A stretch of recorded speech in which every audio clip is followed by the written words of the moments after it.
서울 관악구 방문 판매업체 리치웨이 관련 코로나19 확진자가 200명을 넘는 등 집단 감염이 꼬리에 꼬리를 물고 계속 퍼지고 있습니다. 수도권에서 산발적 감염이 계속되고 있는데 새로운 집단 감염 사례도 잇따라 나오면서 신규 확진자의 절반이 집단 감염인 것으로 집계됐습니다. 현장에 나가 있는 취재기자 연결합니다. 홍민기 기자. 네, 서울 관악구의 한 방문 판매 업체 앞에 나와 있습니다. 네, 지금 홍 기자가 나가 있는 방문 판매 업체 관련 확진자 상황부터 정리해 주시죠. 네, 제 뒤로 보이는 서울 관악구의 방문 판매 업체 리치웨이와 관련된 확진자는 지금까지 최소 205명입니다. 오늘 정오를 기준으로 이곳과 관련해 방역당국이 발표한 새 확진자는 아직 없는 것으로 파악됐는데요. 이곳 리치웨이 관련 집단 감염은 관련 확진자가 270명을 넘긴 서울 이태원 클럽에 이어 수도권에서 두 번째로 큰 규모입니다.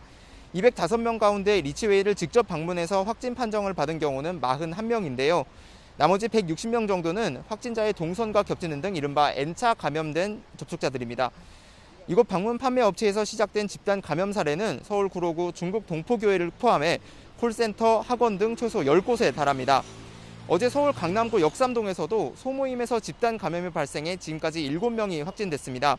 방역당국은 이 소모임 역시 방문 판매업과 관련이 있는 것으로 보고 앞선 집단 감염 사례와 연결고리를 조사하고 있습니다.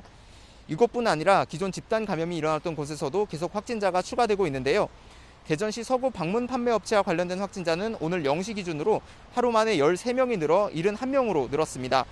서울 도봉구 성심 데이케어 센터 관련 확진자는 어제 2명이 늘어나 지금까지 47명이 확진 판정을 받았습니다.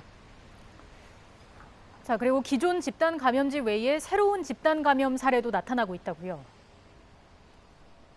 네, 그렇습니다. 어제 오전에는 경기도 이천시 쿠팡 덕평 물류센터에서 일하는 50대 남성이 코로나19 확진 판정을 받았습니다.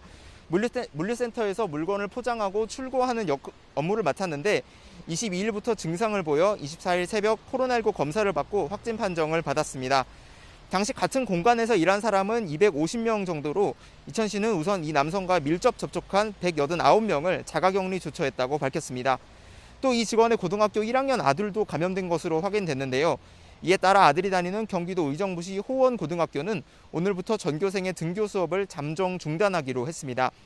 또 지난 15일 밤 서울 여의도 한강공원 주차장에서 열린 자동차 동호회 모임과 관련해서도 모두 5명이 확진 판정을 받았습니다.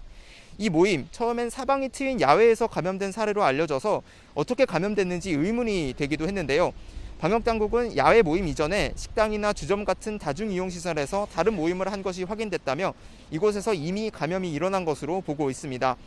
이렇게 새로운 집단 감염 사례가 잇따르면서 최근 2주 동안 발생한 신규 확진자 600여 명 가운데 절반에 달하는 316명이 집단 감염 유형에 속하는 것으로 집계됐습니다.